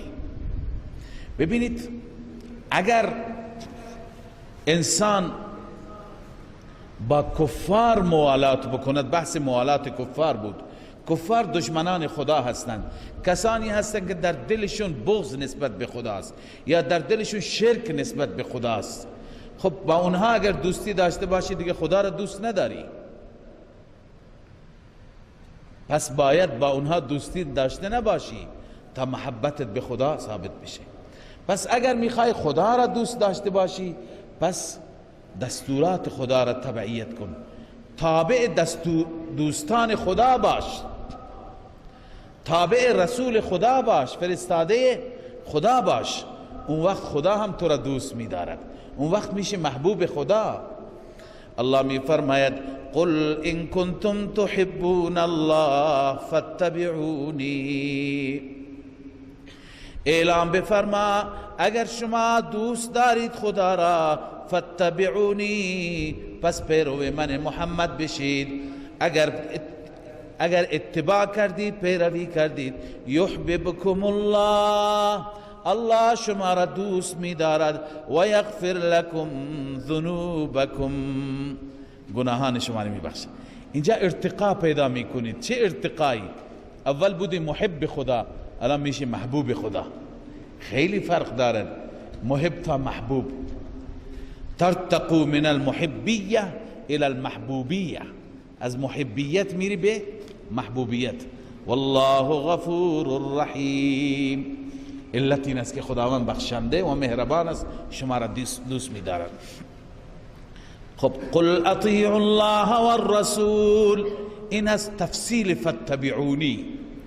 این که گفت من محمد را پیروی بکنید. اتباع یعنی چه؟ اتباع یعنی این قل اطیعوا الله والرسول، بگو الله را اطاعت کنید و رسول را فی جمیع الاوامر والنواهی. آلوسی گفته در همه اوامر و نواهی مطیع خدا باش، مطیع رسول الله. فإن تولوا فإن الله لا يحب الكافرین. اگر اینها اعراض کردند، اگر اینها پشت دادند، یعنی گفتن نه ما تبعیت نمی کنیم، ما اطاعت نمی کنیم، پس این کفر است.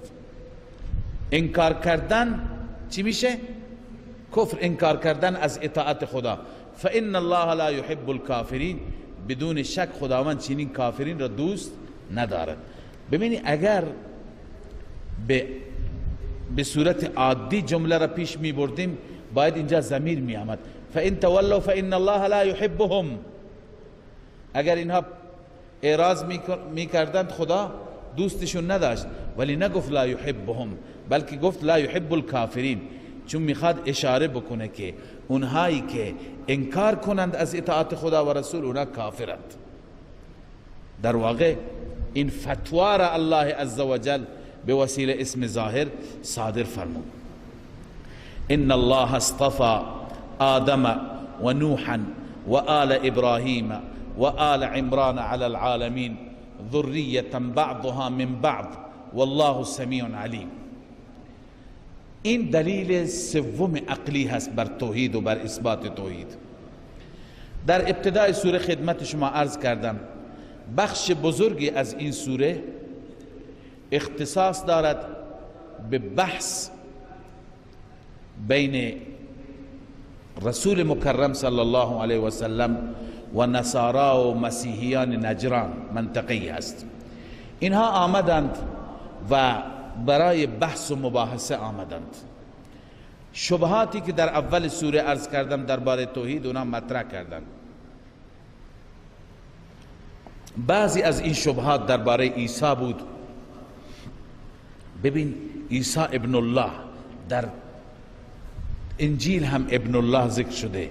دیگه اینکه ببین بدون پدر پیدا شده. باز مریم را ببین که بدون موسم بدون فصل میوه میخورد.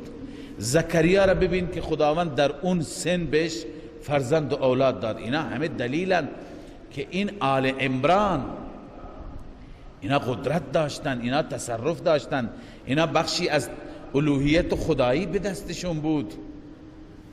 اینا اشکالاتی بود که اونها ذکر کردن.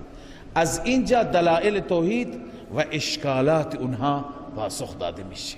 هم دلائل توحید است هم اشکالات اونها پاسخ داده میشه. مسیحیان کی را پرستش میکردند؟ آل عمران را. آل عمران کیه؟ مریم دختر عمران است، عیسی نوه عمران است. الله عزوجل ذکر میفرماید که اینها کی بودند. ابتداء آل عمران را الله تعالی معرفی میفرماید. ببین خداوند میفرماید اینها اولاد هم دیگه بودند، ذریة بعضها من بعض.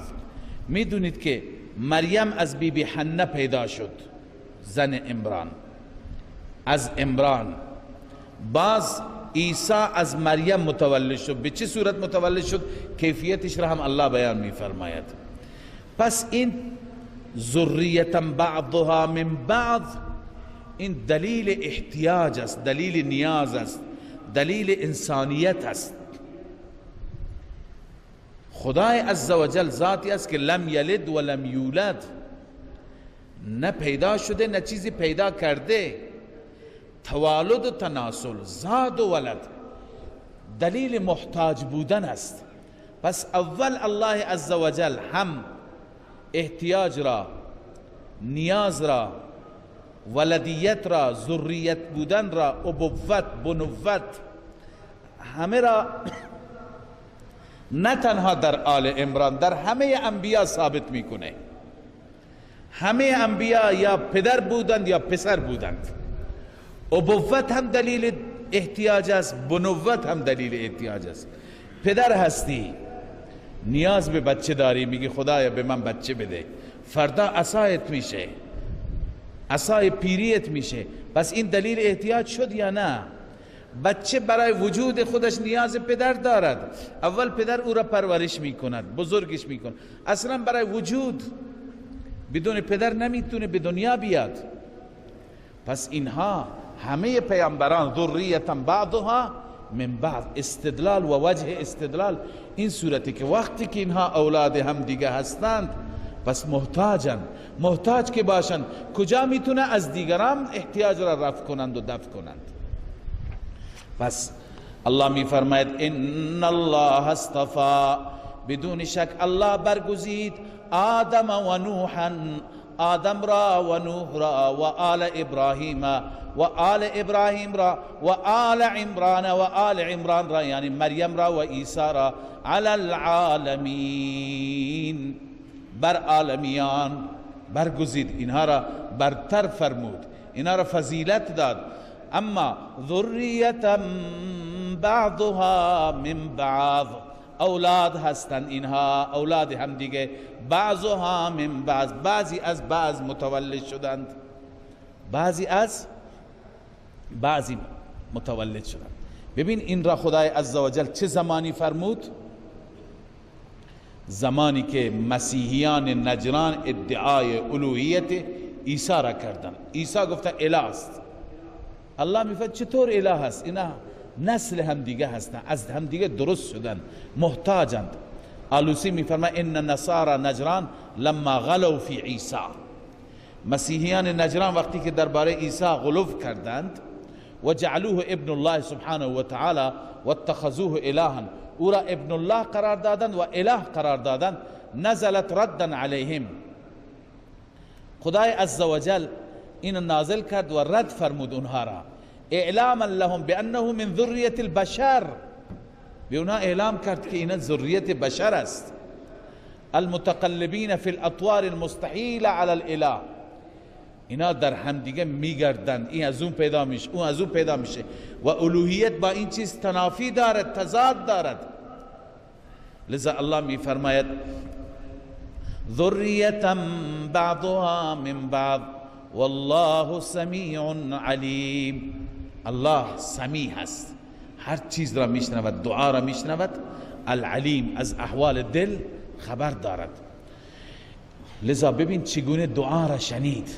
اذ قالت امرأة عمران، در حالت حمل بنویس، زمانی که در حالت حمل گفت زن عمران، بی بی حنه، بعضی گفته اسمش در کتاب آمده، والله اعلم. رب اینی نذرت لك ما فی بطنی محررا، این التجای اول. ببینا اگر خدا بودن با این تواضع از خدا نمیخواستن.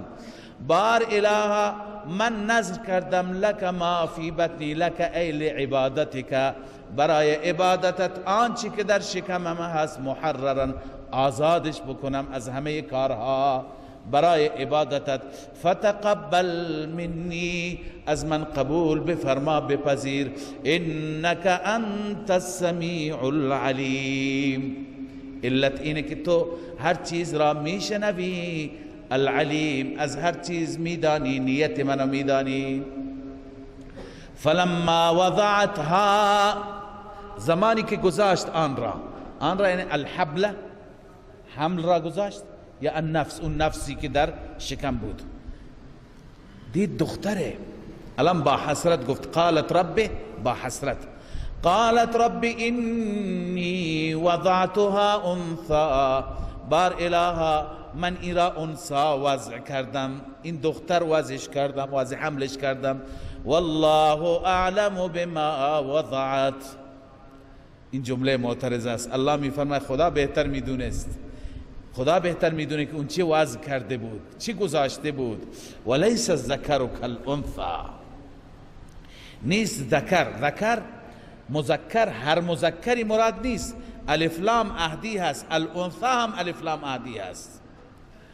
اون مردی که او گفته بود و اون مردی که اون نیت کرده بود، اون نیتش چی بود؟ مردی باشد مجاور بیت المقدس مسجد الاقصی بشه، تو مسجد خانه خدا را مجاورت بکنه، شب و روز پرستش و عبادت رب را بکند. یعنی یک انسان عابد زاهد خواسته بود. اما الانثی، انثایی که خدا بهش داد، چنان انثایی هست خیلی بالاتر از اون چیزی که او میخواست، که از بطن این انثی باز چنان مردی میاد که جهانی را با نور توحید روشن میکند. پس ولیس الذکر کالانثی، نبود اون مردی و اون مذکری که او خواسته بود کالانثی، مثل اون انثایی که ما بهش دادیم. علی ای حال، و انی سمیتها مریم، باز در ادامه قول بی بی حنا است. تا اینجا جمله معترضه بود. من این را نامگذاری کردم به مریم، و انی اعیذها بک و ذریتها من الشیطان الرجیم. بار اله، من این را به پناه تو میدهم، این را و اولادش را، من الشیطان الرجیم، از شیطان رانده شده. الله می فرماید فتقبلها ربها بقبول حسن. فتقبلها، پذیرفت او را الله، بنویسید لاخلاص صاحبها، چون صاحبش واقعا اخلاص داشت. پذیرش همیشه با اخلاص میشه، از ته دل باشه، الله میپذیرد. فتقبلها ربها بقبول حسن، پذیرفت آن را رب با قبول زیبا، با قبولیت بسیار جالب. و انبتها نباتا حسنا، او را رشد داد و تربیت داد، رشد زیبا. مریم علیها السلام و رضی الله تعالی عنها، تربیت جسمانیش تربیت بسیار زیبایی بود. زود هم رشد کرد، هم از نظر عقلی هم از نظر جسمی.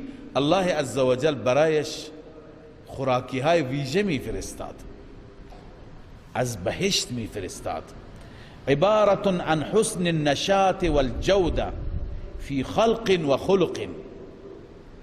انبتها نباتا حسنا، عبارت است از اینکه هم خوب رشد کرد و هم زیبا رشد کرد، هم از نظر جسمی هم از نظر اخلاقی. فانشأها على الطاعة والعبادة، الله او را رشد داد به طاعت و عبادت. یک انسانی درگشت که بغیر از عبادت دیگه هم غمی نداشت، تمام تلاشش رضایت مولا و عبادت و سجده برای رب بود. وقتی که واقعا مادران مخلص و پردردی باشند، فرزندان اینگونه متولد میشند، فرزندان جهتشون و مسیرشون اینطور درست میشه. اما وقتی که عذر میخوام، مادر که بچه در شکم دارد و مادر که بچه را در بغل دارد و شیر بهش میده، مادر مشغول با گناه است، با معصیت، با فکر و اوهام غلطه، با فیلم مبتذله، با انواع معاصی هست و انواع چیزهایی که مناسب نیست ذکرشون در مسجد. خب مسلمه این بچه جهتش چطور کج میره، خیلی تأثیر داره. از اینجا اشاره هست به این که اخلاص مادر، للهیت مادر، هم مادر هم پدر، تقواش، صالحیتش، حسن نیتش در عرض کنم جهت بچه و مسیر بچه بسیار تأثیر گذار است. و انبتها نباتا حسنا و کفلها زکریا، اما کفالت او را و تربیت او را به دست گرفت زکریا چون که شوهر خاله‌اش بود، از همه نزدیکتر بود. الله می فرماید کلما دخل علیها زکریا المحراب، یکی از ویژگی ها این بود که هرگاه داخل می شد بر آن زکریا در محراب، در خلوتگاه. محراب اون خلوتگاهی که برای عبادت اختصاص داده شده. وجد عندها رزقا، میافت نزد او رزق را، انواع رزق را، انواع خوراکی ها را، انواع مأکولات را. زکریا تعجب میکرد که ما برایش نیاوردیم، کی برایش میاره؟ قال یا مریم انا لک هذا، ای مریم از کجا برای تو این رزق، این مأکولات؟ قالت هو من عند الله، گفت این از جانب الله است. فرشته میاره، هر وعده میاره. ان الله یرزق من یشاء بغیر حساب، الله رزق میده هر کسی را که بخواهد بغیر حساب. بغیر حساب یکی معنیش اونه که بگیم زیاد میده، اونم میتونه باشه، اما مطابق اینجا نه. بغیر حساب شاه عبدالقادر رحمه الله نوشته بغیر قیاس. بغیر حساب یعنی بغیر قیاس. ما مثلا به ما خدا رزق میده با قیاس میده، با قانون میده. ما میریم کار میکنیم از صبح تا شب پول میگیریم، رزق همینه طبق ضابطه. اما کسی را که خدا بخواهد بدون ضابطه میده، بدون قیاس میده، بدون این اسباب میده. آقا میره گنجی میبینه، چه زحمتی کشیده، تا زنده هست زندگیش تامین میشه. الله عزوجل برای بعضی ها یهو دری باز میکنه، یک حرکت جزئی کرده چنان سودی میبره که زندگیش تا آخر تامین میشه. پس بغیر حساب برای چه کسانی هست؟ یرزق من یشاء، کسی که الله بخواهد. این بغیر حساب دیگه با تلاش نیست، این با موهبت الهی هست که به هر کسی بخواهد. هنالک دعا زکریا ربه، اینجا زکریا فکری به ذهنش خطور کرد. عجب، این چیز را یقین داشت اما امروز مشاهده کرد، مثل جریان دیروز ابراهیم علیه السلام. به زنده بودن مرده ها یقین داشت اما میخواست مشاهده بکند. زکریا هم یقین داشت الله بدون موسم میده، اما اینجا مشاهده کرد. مشاهده که کرد برای خودش به فکر افتاد که آیا این ممکن هست برای من هم الله عزوجل بغیر حساب بده، یعنی بدون قیاس، بدون سبب، بدون اسباب ظاهری. سبب ظاهری برای فرزند نبود دیگه، سن به پیری رسیده بود، زن هم از همون جوانی نازا بود.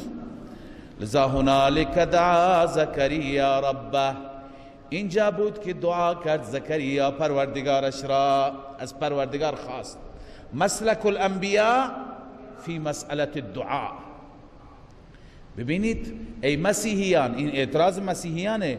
شما که میگیم زکریا در پیری بهش بچه رسید، ببین زکریا از کجا بچه را حاصل کرد؟ زکریا کی را خواند؟ چه ذاتی را فریاد زد، استمداد کرد؟ شما هم همون کار را بکنید. هنالک دعا زکریا ربه، در این هنگام زکریا از ربش خواست.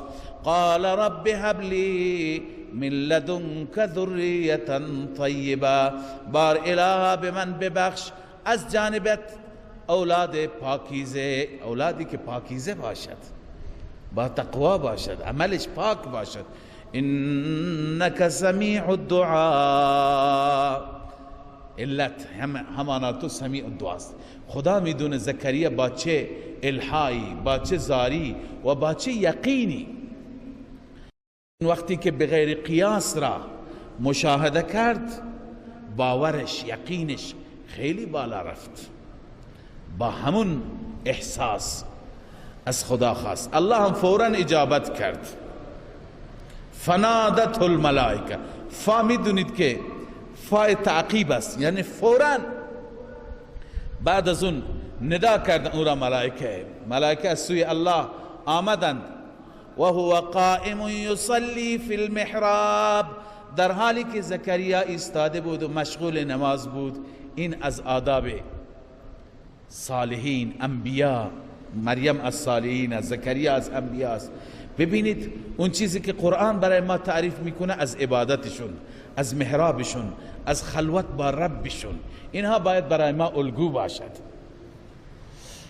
ان الله یبشرک بیحیی، ای زکریا بدون شک الله شما را مژده میده به یحیی، به فرزندت یحیی، مصدقا در حالی که تصدیق کننده یک کلمه هست از جانب الله، مصدقا بکلمت من الله، یعنی تصدیق کننده عیسی است. بکلمت من الله، تصدیق کننده یک کلمه از جانب الله. چرا عیسی را میگن کلمت الله یا کلمت من الله؟ بدلیل اینکه عیسی مثل ماها با اسباب عادی متولد نشد، از طریق پدر متولد نشد، به سبب کلمه کن. الله گفت کن، با این کلمه پیدا شد. ماها هم با کلمه پیدا میشیم. ما را هم الله تعالی پیدا کرد، کن به کار برد، اما اسباب عادی بود. در عیسی علیه السلام اسباب عادی نبود. ببینید عبارت آلوسی: والمراد بالكلمة عيسى عليه السلام وهو المروي عن ابن عباس ومجاهد وقتادة وعليه أجلة المفسرين. مفسرين کلان بر همین هستند. و انما سمی عیسی بذلك، چرا بهش میگن کلمه؟ لانه وجد بكلمة کن من دون توسط بسبب عادی، با کلمه کن بدون توسط کلمه عادی، ببخشی اسباب عادی. پس مصدقا بکلمت، مصدقا یعنی چه؟ یحیی چگونه تصدیق میکند عیسی را؟ بعضم آلوسی رحمه الله میفرماید چون اولین کسی که به عیسی ایمان میاره یحیی است، و بعد تصدیق میکنه، میگه مردم انه کلمت الله و روح منه، میگه این کلمت الله هست، این روحی هست از جانب الله آمده. پس مصدقا بازم آلوسی میگه و اريد بهذا التصدیق الایمان و هو اول من آمن بعیسی. منظور از تصدیق ایمان، اولین کسی که به عیسی ایمان میآوره یحیی است. و صدق انه کلمت الله و روح منه فی المشهور. پس الله پیشا پیش به زکریا مژده میده که بهت یحیی را میدم، همان گونه که گفتی ذریتا طیبه هست، پاک است، پاکیزه هست، با ایمان است، از شرک و از تمام آلایشات بدور است و تصدیق کننده کلمه الله هست، به کلمت من الله. و سیدا و آغاست، یعنی با شخصیت. و حسورا و حسور میگویند کسی که پاک دامن باشه، بعضی گفتن، اما معنی اصلی حسور حصر از نکاح، به معنی اینکه ازدواج نمی کند. و نبی من الصالحین، و نبی از صالحین خواهد بود. 4 وصف برای زکریا بیان شد. سبحان الله، زکریای به قول بعضی مفسران 120 ساله و به قول بعضی 97 ساله، این همه سال بچه نداشته، اولاد نداشته، الان الله تعالی به ناز چنان اولاد ماهی بهش بده. چه حالتی داره، چقدر عجله داره. لذا قال رب انا یکون لی غلام، این اعتراض نیست، بنویسی مطالبه کیفیت. زکریا میخواد بدونه که با چه کیفیت خواهد بود، چون که چند صورت متصور است، چند صورت ممکنه. یک صورت اینه که خدای عزوجل به زکریا بگه زکریا بچه بهت میدم، برو ازدواج کن. یک صورت دیگه اینه که الله عزوجل هم زکریا را هم همسرش را جوان بکند دوباره. سومی صورت همینه که به همین حالت، همینطور که پیری بهت میدم. لذا قال رب انا يكون لي غلام، بار الها به چه کیفیت به چه صورت برای من فرزندی خواهد بود؟ وقد بلغنی الکبر، در حالی که به من کبر و پیری رسیده، یعنی سن پیری رسیدم. و امرأتی عاقر، و زنم هم نازاست. قال كذلك الله، الله تعیین میکنه کیفیت را. كذلك، همچنین آب از آب تکان نمیخورد، سر جات بشین. كذلك الله يفعل ما يشاء، همچنین الله انجام میده هر چی که بخواهد. قال رب اجعل لي آیه، مطالبه نشانی، عجله داره، عجول است. قال رب اجعل لي آیه، میگوید بار اله برای من علامتی، آیه‌ای برای من قرار بده. قال آیتک الا تکلم الناس، اجابت الهی، نشانه و آیت تو این خواهد بود که الا تکلم الناس، سخن نمیگویی با مردم، ثلاثه ایام الا رمزا، 3 روز مگر با اشاره، یعنی زبان بند بیاد، حبس لسان پیدا میکنی، حبس زبان پیدا میکنی، هر کاری میخوای بکنی که صحبت داشته باشی با مردم نمیتونی، اشاره میکنی. اون روز دیگه خدا بهت فرزند میده، بهت بعد از اون مرحله خدا بهت اولاد میده. اما ببین وقتی که زبانت بند آمد، از ذکر خدا بند نمیاد. خدایت را فراموش نکن. واذکر ربک کثیرا، ربت را به کثرت یاد کن، یعنی لا تحبس لسانک عن، الله را به کثرت یاد کن. وسبح بالعشی والابکار، صبح و شام، عشی شام هست، ابکار بکره صبح هست. صبح و شام الله را یاد کن. صبح و شام کنایه است از دوام هست، یعنی همیشه دائما بیاد و به تسبیح الله مشغول باش که الله عزوجل بهت چنین فرزندی عنایت میکند. صدق الله العظیم.